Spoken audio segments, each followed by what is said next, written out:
Teka lang, Cora. Teka lang. Hindi ko yata kayang pinapagawa mo eh.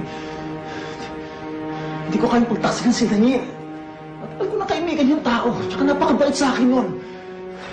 Ponching,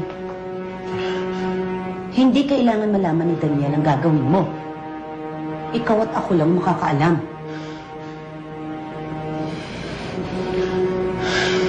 Pasensya ka na, Cora. Hindi ko talaga kaya. Pasensya ka na. Kalahating milyon. Narinig mo? Kalahating milyon ang ibabayad ko sa'yo. Siguradong papangit ka na. Wag kayo! Susan! Wag! Stupid ka! Naisip mo ba kung anong consequences ng ginawa mo? Makukulong ka! Pati ako, stop it! Gagawin ko kung ano gusto kong gawin! Hindi ako papayag. Na basta na siya makakalampas dito sa ginawa niya sa akin. Nakabihis ka. Saan ka pupunta? Hanapin ko si Alvina. Ponching? Si Alvina yan ah. Nakuha mo ba yung sinabi ko sa'yo? Oo, dala ko na. Nasaan si Daniel? Pabalikan daw niya yung lugar kung saan namin nakita si Alvina. Hindi sila pwedeng magkita. Para hindi mo na mapipigilan si Daniel. Naniniwala talaga si Alvina yung nakita namin. Uunahan ko sila sa lugar. Gusto mo bang kumita ng mas malaking pera, Monching? Oo naman. May papadeliver sa akin bago? Mas malaki pa doon ang kikitain mo. Kung susundin mo ang inuutos ko. Ano yun?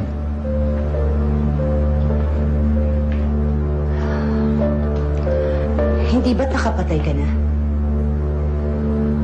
Siguro naman, kaya mo pang pumatay ulit. Anong ibig mong sabihin? Patayin mo si Alvina. Inay, nakakalungkot dahil hindi ko na kayo makikita ulit. Nung iniwan ko po kayo noon, ang sabi ko sa sarili ko, hindi na ako babalik dito sa mabahong lugar na ito. Pero nung nagkita po tayo ulit, nakalimutan ko yung paghihirap at kalungkutan.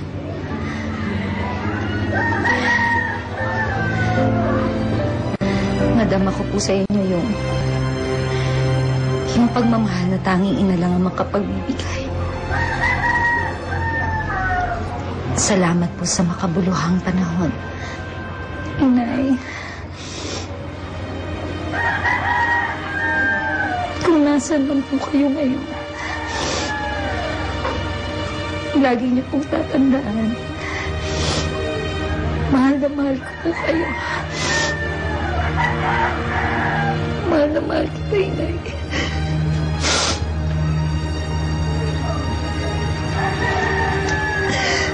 Paano po? Mahal na mahal kita.